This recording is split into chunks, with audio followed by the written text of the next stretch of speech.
So I was born with an upper limb difference, so my left arm is shorter than my right and ends just below my elbow. So this means I have just one hand on the right side. I'm a naturally curious person and I love solving problems and trying to figure out complex challenges. And so I was quite naturally drawn to a career in science and technology because, it allows us to do exactly that. It helps us to explore and tackle real world challenges of today, whilst also helping us to shape the future of tomorrow. And for me, there is nothing more exciting than that.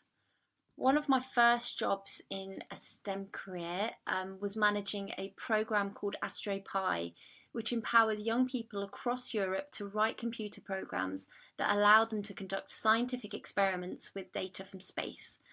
They do this by connecting with a small computer which has a series of sensors connected to it called the Pi, which is on board the International Space Station. And students send their code to collect data about the space environment, which they then use to run real experiments with the data that they've collected from orbit.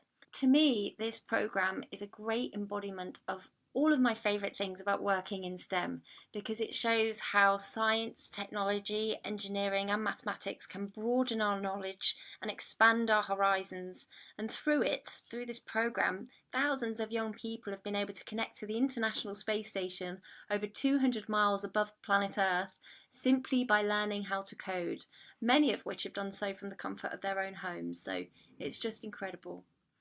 After managing Pi, I continued my career in STEM by founding my own startup called Equipmii, which uses technology to solve a real world problem.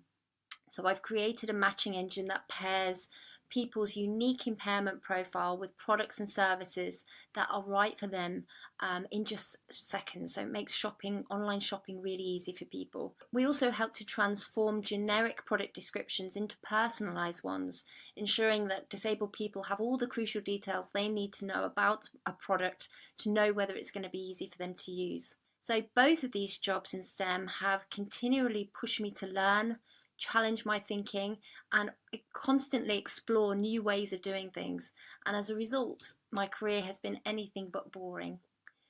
So I've had a bit of a squiggly career, meaning that I didn't follow a conventional path into STEM. I actually have a degree in journalism and my transition was kind of gradual. It started with curiosity really about space to start with, moving on to wanting to solve real world challenges. And I got there by firstly using my transferable skills to get a foot in the door. And then I learned by doing. I also took side courses and importantly I absorbed knowledge from others that I was lucky enough to work alongside. So my top tip is, don't worry if you haven't followed the traditional route into a STEM career, like studying maths at university. You can build your skills over time. The most important thing is to follow what interests you. What excites you? What problems do you want to solve? Or what insights are you curious about? Start with what interests you and then grow your knowledge step by step. And don't limit yourself either. When I was starting out, I would never have dreamed in a million years that I'd be lucky enough to manage a program that deals with the International Space Station. But it happened. So stay positive, stay curious, and remain proactive in seeking out opportunities. And just keep pushing forward and taking it one step at a time. Living with one arm has shaped me in many positive ways. It's strengthened my problem-solving abilities, allowing me to approach challenges with a little bit more creativity and hopefully innovation.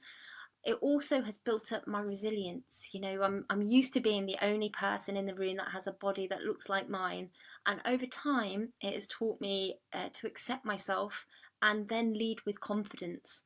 And this has been invaluable throughout my career in STEM and otherwise.